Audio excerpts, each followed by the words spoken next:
శ్రీ గురుభ్యో నమః శ్రీమాత్రే నమః సుమన్ టీవీ ప్రేక్షకులందరికీ నమస్కారం. అందరికీ స్వాగతం.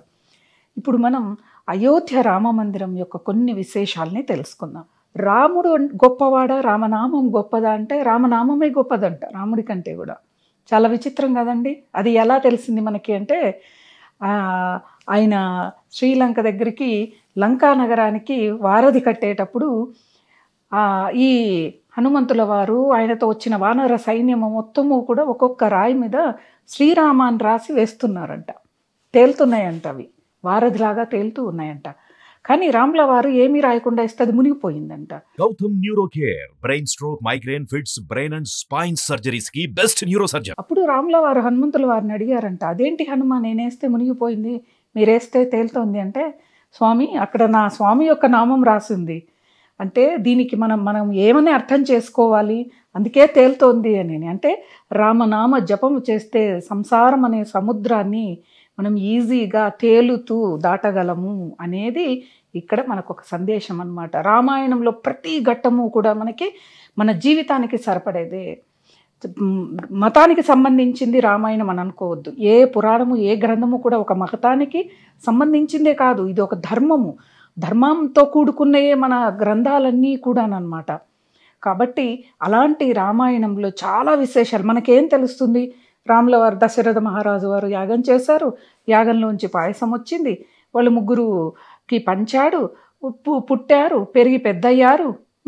వీటి వరకే మనకు తెలుస్తుంది. వాళ్ళు వనవాసానికి వెళ్ళారు, వివాహం అయింది ఆయనకి, శివవిల్లు సినిమాల్లో ఏం తెలిసి చెప్పించారో అవే మనకు తెలుసు.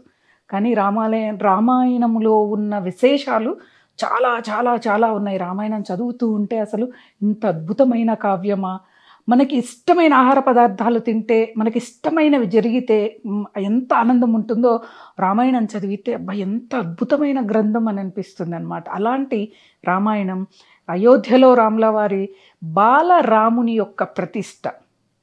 ఇక్కడ బాలరాముణ్ణి ఎందుకు చేస్తున్నారు? మన ఆజానుబాహుడైన రాముల వారిని, లక్ష్మణ సీతా సమేత ఉన్న రాముల వారిని ఎందుకు ప్రతిష్ఠ చేయట్లేదు? ఈ విశేషాలన్నీ కూడా తెలుసుకోవాలి. ఎందుకు అక్కడ అసలు అయోధ్య నగరం సరయూ నది తీరంలో ఉన్నది ఈ అయోధ్య మనకి. అక్కడ రాముల వారు జన్మించారు. అసలు అంతకుముందు బాబ్రీ మసీదు కట్టక ముందు ఉన్న ఆ రామాలయము కుషుడు కట్టించాడంట తండ్రి పేరు మీదుగా.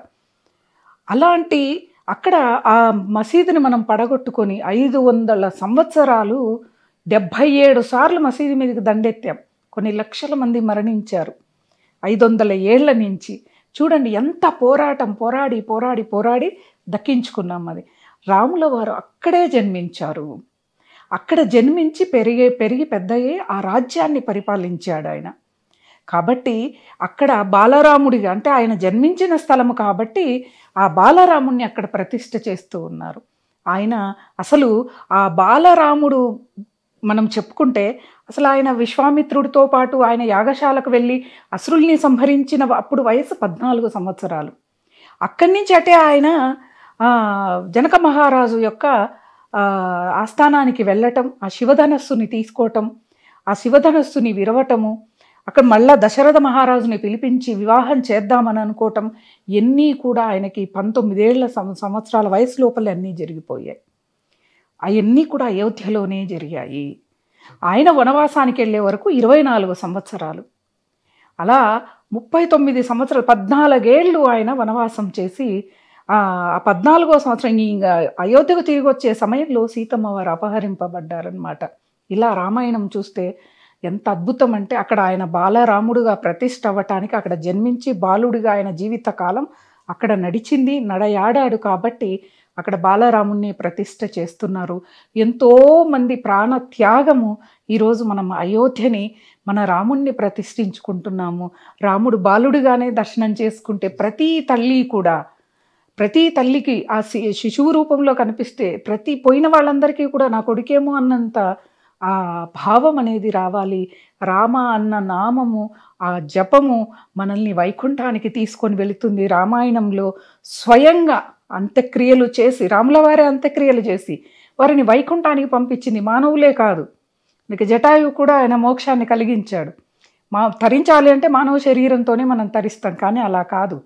పక్షిరైనా కూడా సీతమ్మ వారిని ఎవరు తీసుకెళ్లారు, ఎలా వెళ్ళిందని రాముల వారికి చెప్పారు కాబట్టి ఆయన దానికి అంత్యక్రియలు చేసి వైకుంఠానికి పంపారు. చూడండి ఎన్ని అద్భుతాలు ఉన్నాయో రామాయణంలో. కాబట్టి మనమందరము కూడా రేపు ప్రత్యక్షంగా కానీ పరోక్షంగా కానీ అయోధ్య బాలరాముని యొక్క ప్రతిష్టని భక్తితో రామనామ జపంతో అందరూ కూడా చేయాలి అని, రాముల వారి యొక్క అనుగ్రహం మీ అందరికీ ఉండాలని కోరుకుంటూ స్వస్తి.